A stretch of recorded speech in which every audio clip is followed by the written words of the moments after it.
Hey guys, welcome back to my page. So guys, on this video I'll be showing you guys how I choose a mousse and the water to do my body wave, because I love my hair to be bouncy and I love my hair. I love seeing my hair new. I love seeing my hair.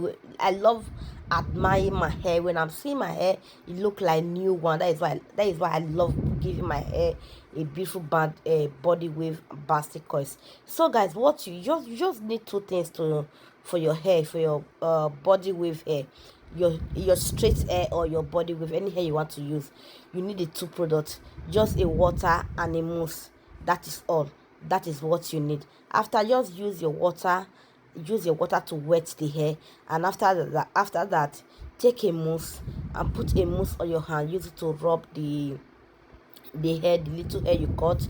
Use the mousse to rub it. After that, just roll it. You see the way I'm doing it, guys? Just keep doing it like that, and after that you will get a beautiful bouncy coils, beautiful body wave bouncy coils. Because this hair, before you change it to a body wave, yes guys, after rolling the hair, just give it a little time, like 2 days to 3 days to dry, because I love my hair to be dry, because when the hair dry, you get what you want.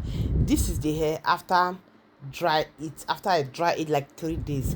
This is the look. It's so beautiful. Thank you guys for watching my video. God bless you all.